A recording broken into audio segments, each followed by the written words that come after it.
The school was shut down for 1 year, 1881 to 1882.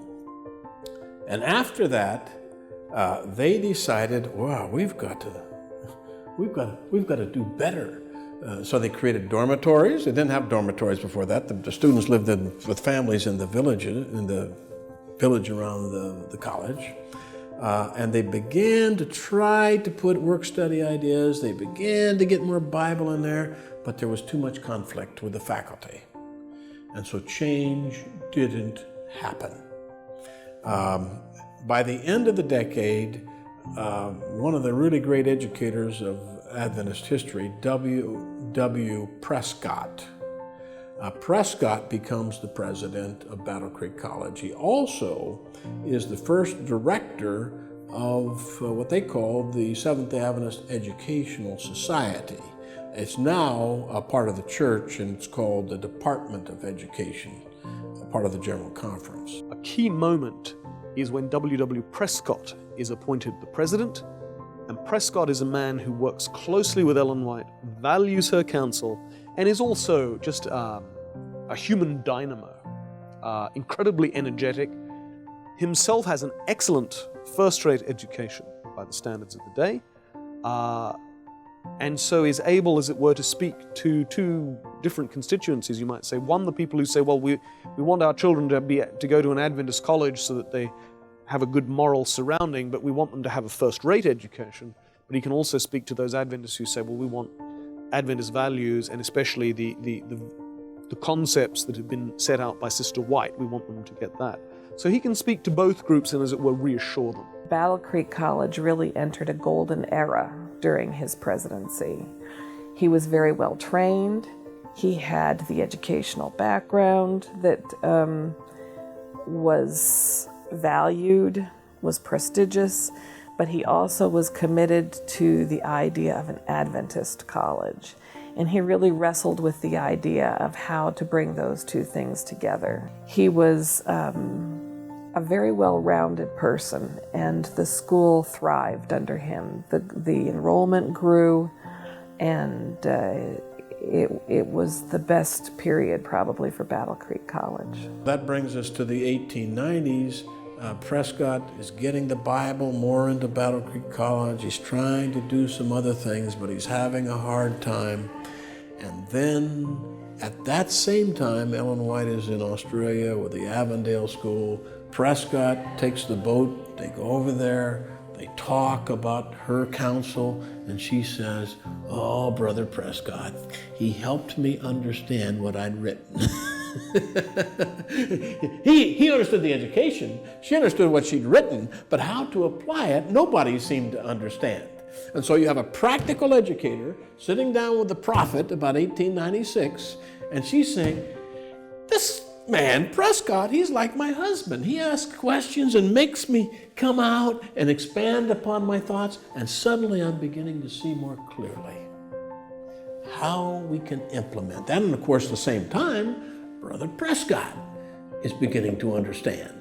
And so it's the late 1890s, that Ellen White's educational philosophy is not only understood, but it also becomes the philosophy, more specifically, of the Seventh-day Adventist Church.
La reinauguración del Battle Creek College no solo dio inicio a una nueva etapa en la aplicación de la filosofía de la educación adventista, sino que además abrió las puertas para que nuevas instituciones educativas comenzaran a surgir de este a oeste y de norte a sur en el continente norteamericano. As we noted already, Battle Creek College had a problem in 1881. It reopened in 1882, but when it reopened, there would be two other colleges that opened at the same time. Actually, they were more like secondary schools, but definitions were pretty porous back in those days.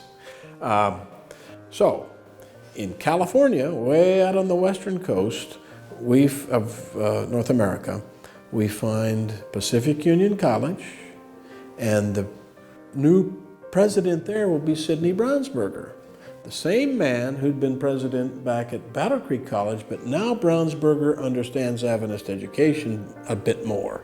So he starts over there with some reform ideas.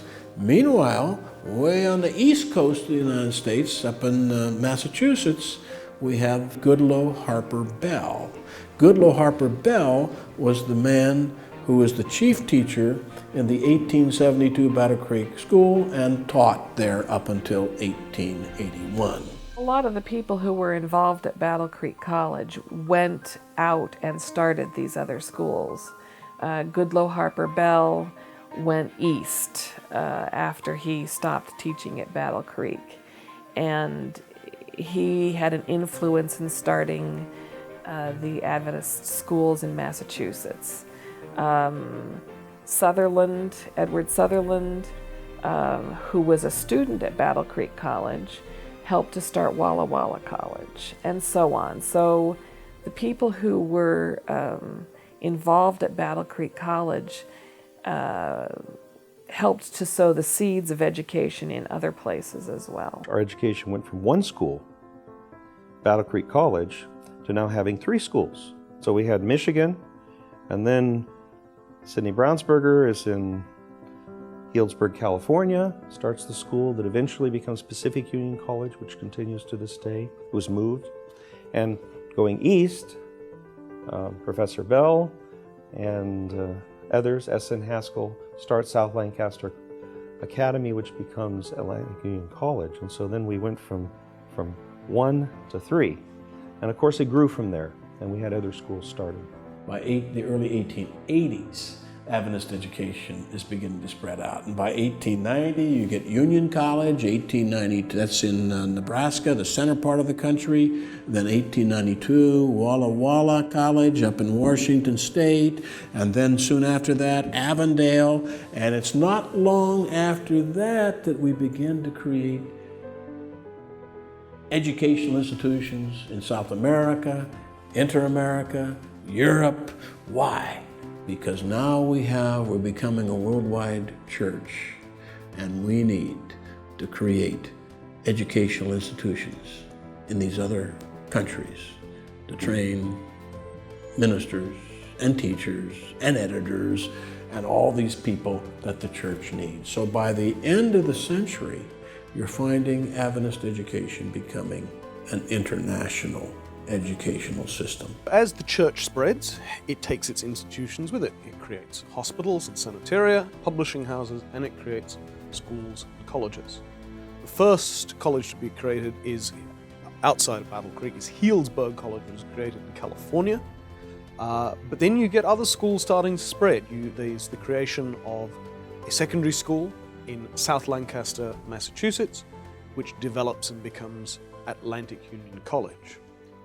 You have the creation of schools of nursing associated with the different sanitaria. You have the creation also of Claremont College in South Africa, though that too, as so often, Adventist educational institutions tend to be in the same places as health institutions, and Claremont College is near a Claremont Sanitarium as it happens.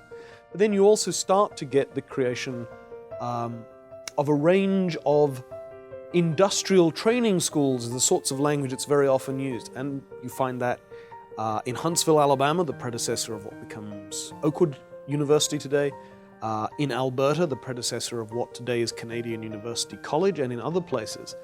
And that's significant because this is a different sort of philosophy. A medida que la filosofía de la educación adventista arribó a nuevos destinos, su historia se amplía y diversifica, incluyendo nuevos personajes, ajenas geografías e intensos desafíos superados con convicción y fe en esta filosofía, inspirada por Dios para beneficio de las futuras generaciones. Ellen White plays an absolutely critical, pivotal role in the development of Seventh-day Adventist educational philosophy. Adventists like to talk about the blueprint. And that actually is probably not the right word, because a blueprint is a very specific set of drawings that tells you exactly how our building should be constructed. Ellen White doesn't create that, but what she does have is a very clear philosophy and very clear general guidelines. First, the scriptures need to be studied. The Bible, she says, is the greatest book in human history, and indeed, who can argue with that? And therefore, students should be taught from the Bible. And using the scriptures, she says, you can not only teach theology, you can teach a range of other, you can use it in teaching in a range of other disciplines as well. But certainly, if you come out of an Adventist education, you need to be well drilled in the scriptures. Secondly, however, Ellen White is very concerned with practical skills, with skills that can be used in work and that can be valuable for the rest of your life, rather than just the 3 or 4 years that one is at a college or university. Ella escribió repetidamente de que la educación adventista debería involucrar el trabajo, en la educación por medio del trabajo, y que eso debería ser una característica esencial en la filosofía de la educación adventista. Y por supuesto, junto con eso, el concepto de que educamos toda la persona y no solamente su intelecto, que lo educamos en forma espiritual, también en aspectos físicos, que no solamente incluyen habilidades prácticas, sino también una conciencia de la salud, que era también un tema revolucionario para ese tiempo, y que también los aspectos sociales, por ejemplo, el servicio, el testimonio. Así que era una filosofía que involucraba a toda la persona de manera integral. Basic to it is the concept of redemption. She was interested in education as a way of holistically bringing a person back to what God wanted. And, very often Adventists have a poor idea of our educational system, but in actual fact, what we are aiming to do is to not just fix up the brain, to make the brain better, but to give a person intellectual knowledge and to give a person a heart, a desire for what God wants us to be and to do, and to help us to act properly. And so it's not just fixing up the mind, but making the whole person a better person. And it seems to me that Adventist education aims to do that. To change the heart first, which then changes the mind, which results in the acts. So as Christians, we are living a life that reflects not just an intellectual understanding of God, but an experiential understanding of God. Adventist education should prepare the heart, the head, and the hand. It should be a blend of the intellectual and the social and the physical and the spiritual. I think the goal for Adventist education is probably best summed up in Luke 2:52, which is kind of a report card of Jesus himself. It tells us that Jesus increased in wisdom and stature, in favor with God and man. He grew intellectually. He grew physically. he grew socially, and he also grew spiritually. I think Adventist education will only succeed if it integrates all four of those components. It's like a table with 4 legs. That table is rather unstable with only 3 legs. We need all 4 to really succeed at what God is calling us to do. When you want to educate the whole person, you can't forget the mind, and you can't forget the spirit, the religious side of a person's life, and you can't forget their physical side. And since Adventists kept that as kind of the center of their message, to have people equipped for the second coming so they could work for God, live longer so they could work for God longer, that really moved the church into caring deeply about education. And then we broadened it, of course, as schools became accredited. We joined accrediting bodies and all those things. But basically, I think the movement from training just people to work for the church to recognize that there was a gift in training the whole person to be a better citizen and to be ethical and to let this Christianity flow out of there into mission. Certainly those were all motivations in the early church to build an educational system. Pero cuando la misión es cambiar un paradigma, el reto es más que conocer la teoría. El desafío es saber aplicarla, pasar de la intención a la acción, de la causa al efecto y de la hipótesis a la experiencia. In the late 1890s, Adventist education was beginning to become more practically focused. This includes the establishment of the American Medical Missionary College, a medical school for training doctors now, not just nurses. It was established in Battle Creek and associated with Battle Creek Sanitarium, and thus under the leadership of John Harvey Kellogg, which creates its own problems and tensions. But still, you now actually have a school to train nurses, another school to train doctors, and in 1897, you have the creation of a teacher training program at Battle Creek College. So increasingly, Adventist education is becoming more practical in the sense of creating practical courses.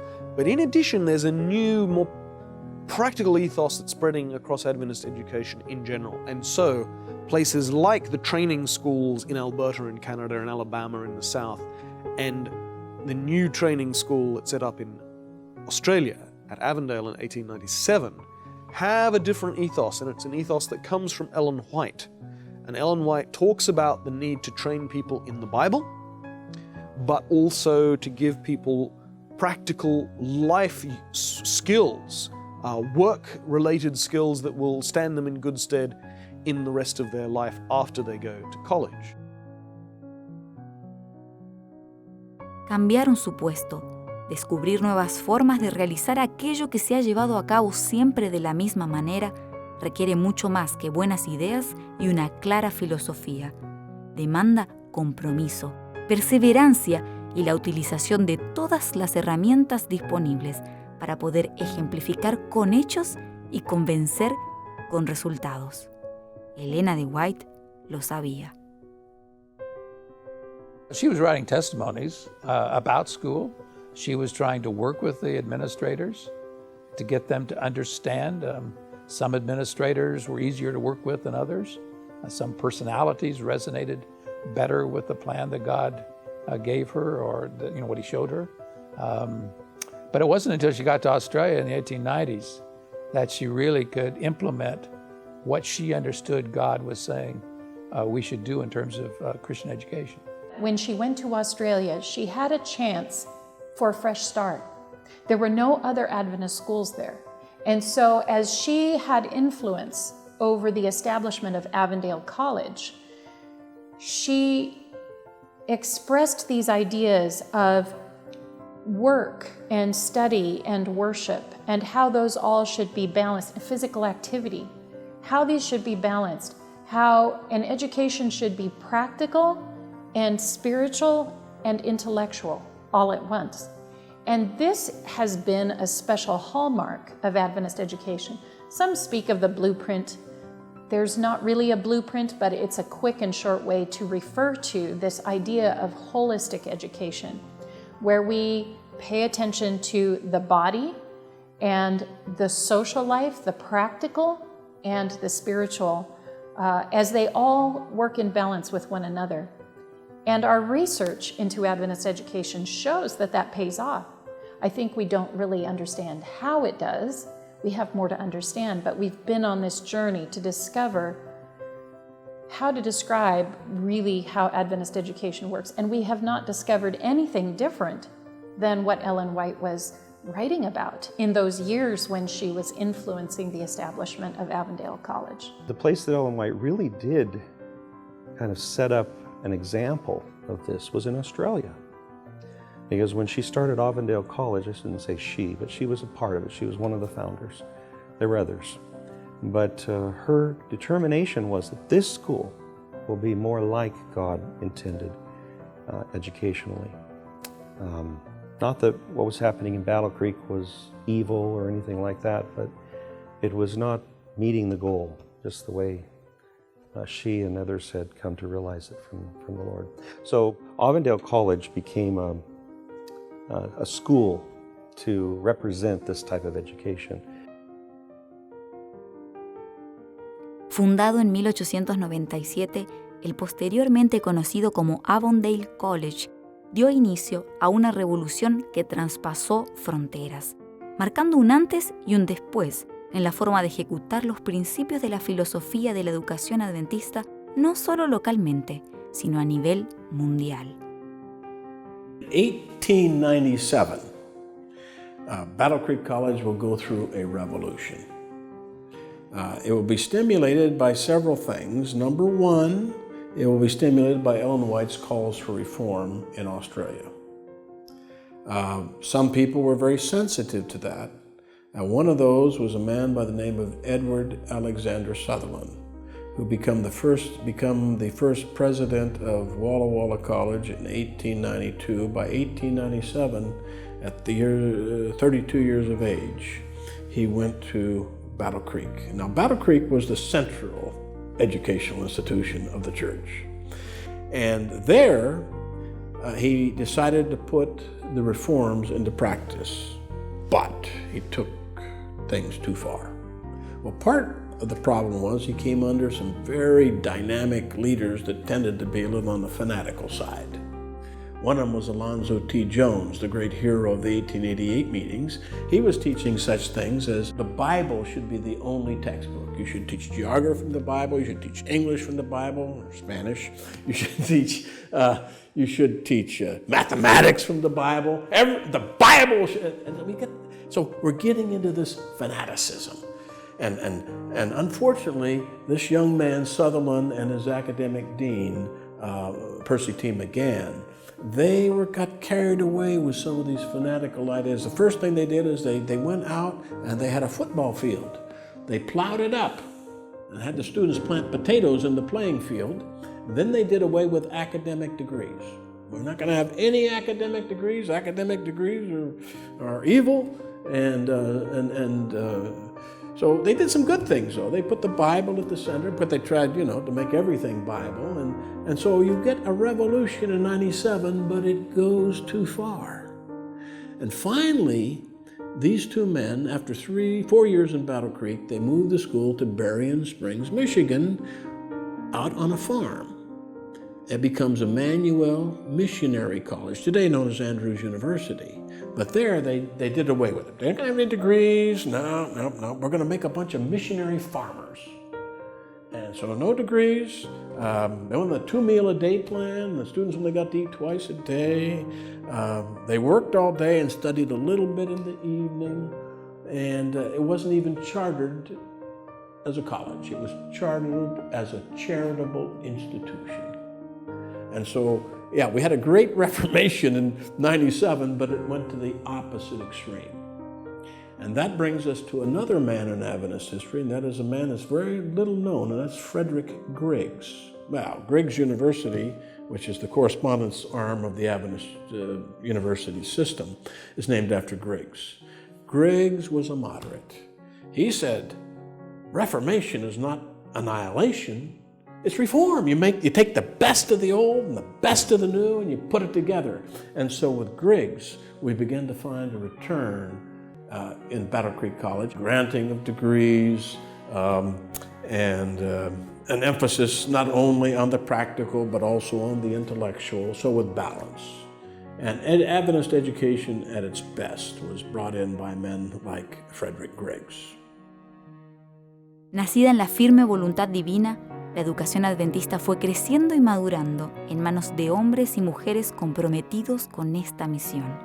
Una obra divina ahora confiada a manos humanas que, a pesar de sus singularidades, ideas y objetivos, comprendían y reconocían al gran maestro. El maestro con mayúscula, aquel que es el autor y sustentador de la verdadera educación. Fuimos aprendiendo a medida que avanzábamos.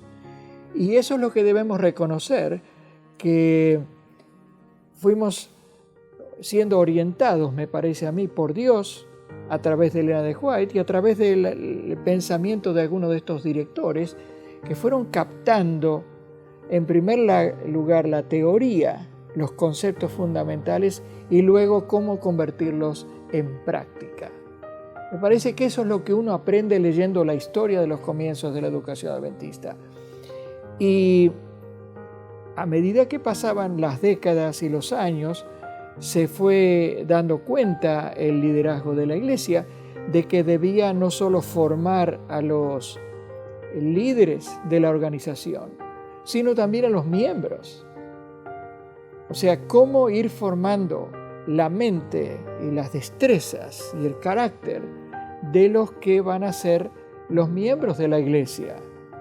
Así que fue todo un proceso escalonado que ahora mirándolo hacia atrás nos resulta claro, pero fue un modo de ir captando cada vez con más claridad ese concepto de lo que Dios quería que fuera la educación, no solo para los dirigentes, sino también para todos los miembros, que ahora nos beneficiamos de esos primeros pasos, de esos primeros aprendizajes.